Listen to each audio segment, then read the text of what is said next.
माझ्या सासूरवाडीमध्ये आलोय, परंतु अशी अलोट गर्दी मी पहिल्यांदाच त्या ठिकाणी पाहतो। जबरदस्त महायुतीच्या सगळ्या आमच्या आमदारांनी, आमच्या सहकाऱ्यांनी, आमच्या पालकमंत्र्यांनी, आमच्या इतर मंत्र्यांनी परिश्रम घेतले आणि लोकांनी पण उत्स्फूर्तपणाने प्रतिसाद दिला।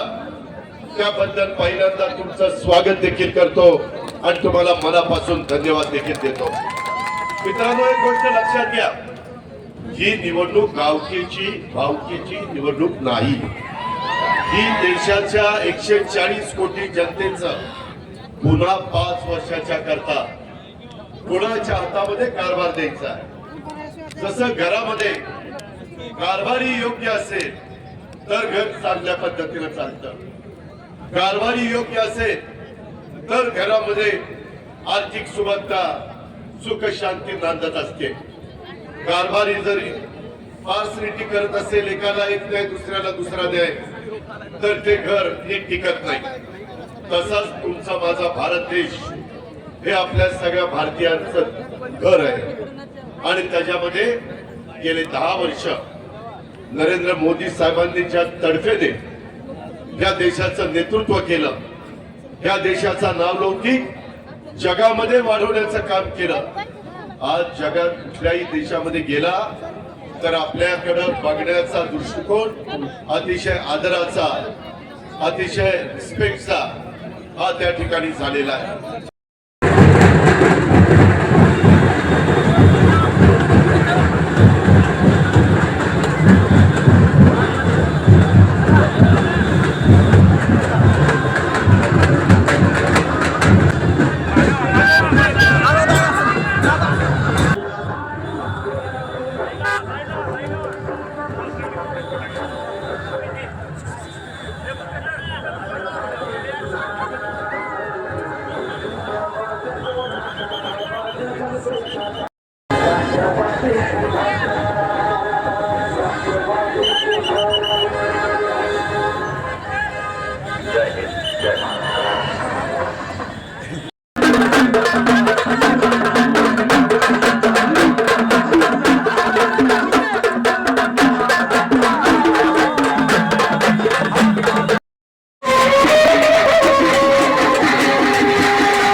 तापा देत आहेत त्याच्यावरच आपल्याला बोललं पाहिजे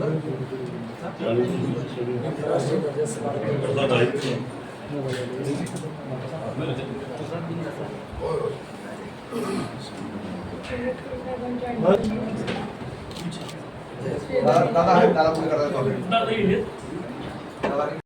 पळाला तरी याला फाईल का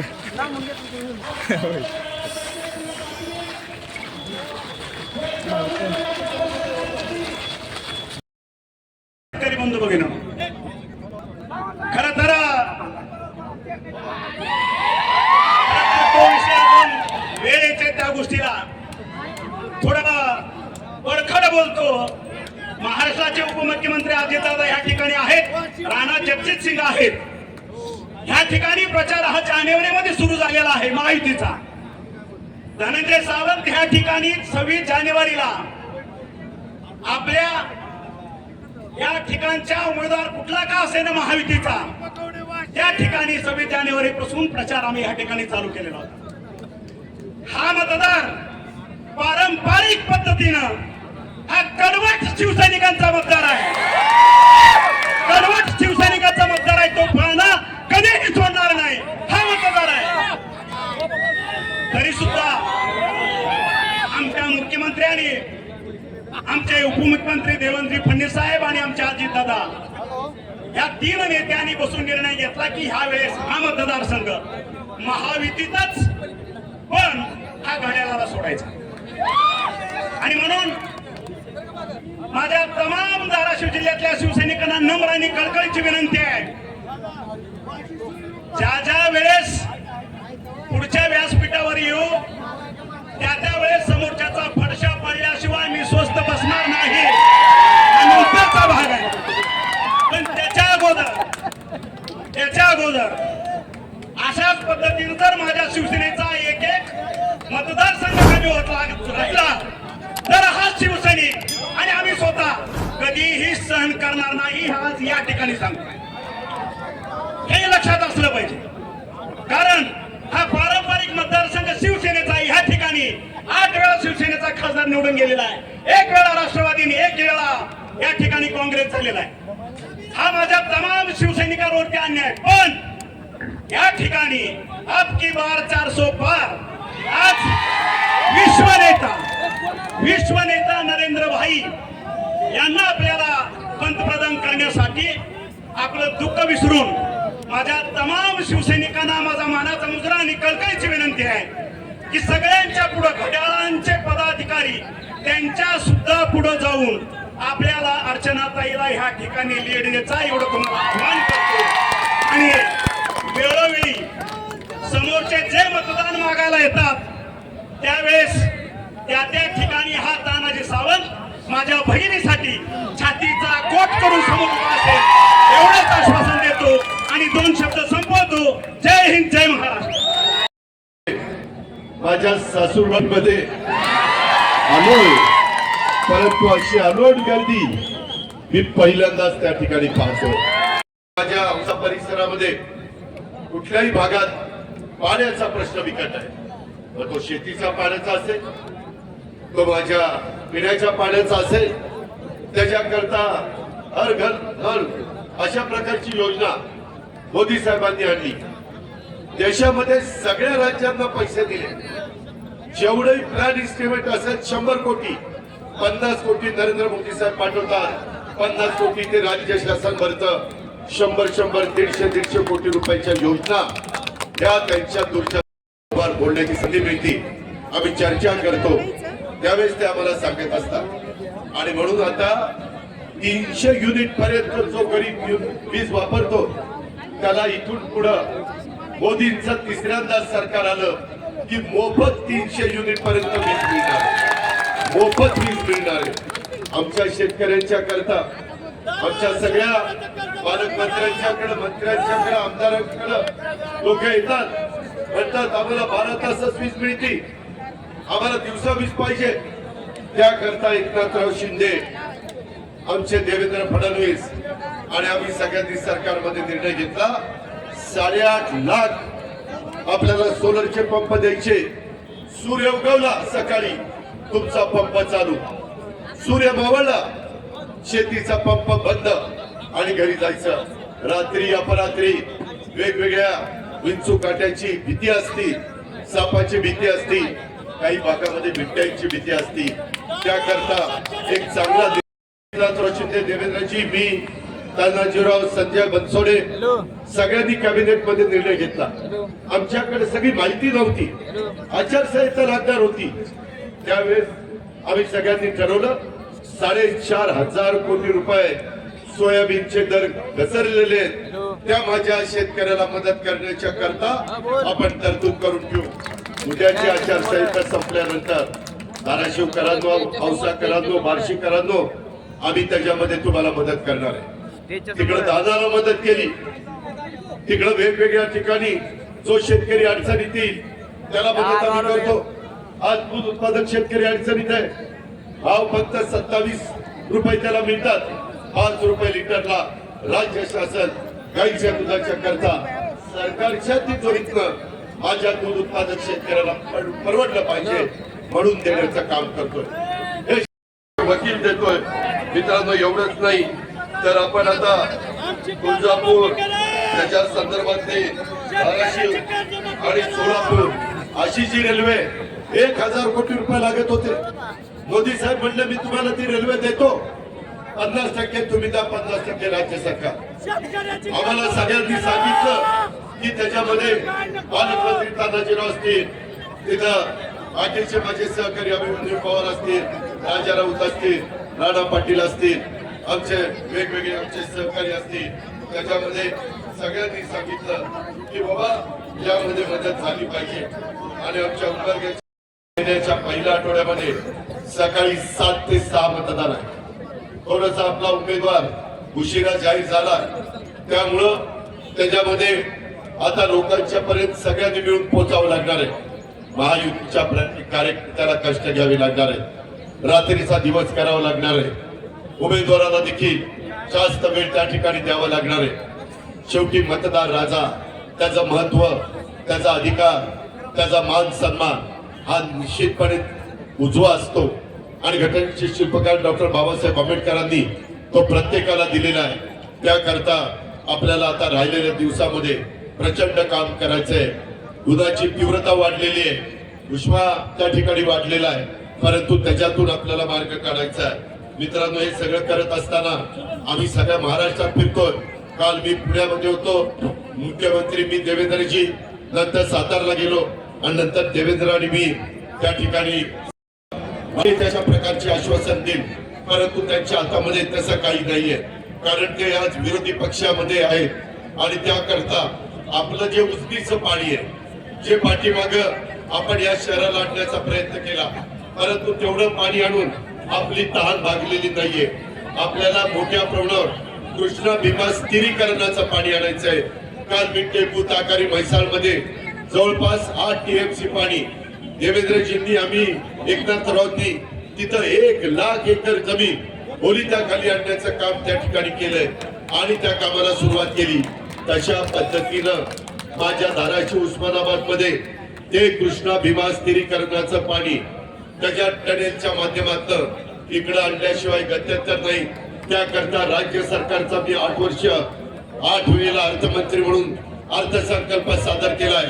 धाराशिवकरांनो, उस्मानाबादकरांनो, मला आपल्याला सांगायचंय की याच्यामध्ये एकटं राज्य सरकार कमी पडेल म्हणून केंद्रामधनं नरेंद्रभाई मोदी आणि अमित शहा यांची मदत आपल्याला लागणार आहे. त्याकरता त्यांच्या विचाराचा खासदार हा त्या ठिकाणी गेला पाहिजे. त्या विचाराचा खासदार अर्चना राणा पाटील या आहेत. त्याच्यामुळं त्यांच्या घड्याळाच्या चित्राच्या शेजारचं बटन आपण दाबण्याचं काम तुम्ही करायचंय. आपण माग ग्रामपंचायती, तालुका पंचायत, नगरपालिका, नगरपंचायत यामध्ये एकमेकांच्या विरोधामध्ये लढलो, परंतु ती गावची निवडणूक होती, ती तालुक्याची निवडणूक होती, जिल्हा परिषद जिल्ह्याची निवडणूक होती. ही आता देशाची निवडणूक आहे. आम्ही सगळे आमचे हेवेदावे बाजूला ठेवले. मी देखील विकास पुरुष म्हणून नरेंद्र मोदी साहेबांच्या बरोबर सरकारमध्ये सहभागी होण्याचा निर्णय घेतलेला आणि आज आम्ही सगळेजण काम करतोय. शेवटी लोकांचे प्रश्न सुटले पाहिजे, लोकांचं काम झालं पाहिजे. आणि सध्या आपण पाठीमागच्या काळामध्ये डॉक्टर साहेबांना निवडून दिलेलं होतं, त्यावेळेस सासऱ्याला निवडून दिलं, आता सुनेला निवडून द्या. 4 दिवस सासूचे असतात, आता सुनेचे दिवस आलेले आहेत. आणि त्यांच्या घड्याळाच्या चित्राच्या शेजारचं बटन दाबा, त्याच्यामध्ये आपली घरची सून आहे. काही लोक बाहेरची सून म्हणतात, परंतु कुठल्याही सुना या आपल्या घरच्या असतात. कधी सुनेला बाहेरचं म्हणायचं नसतं, परंतु काही लोक अशा पद्धतीनं बोलायला लागलेले. त्याचा विचार माझ्या आया बहिणींनी केला पाहिजे. आया बहिणींनो, त्याच्यामध्ये पंतप्रधान नरेंद्र मोदींनी 2029 ला बस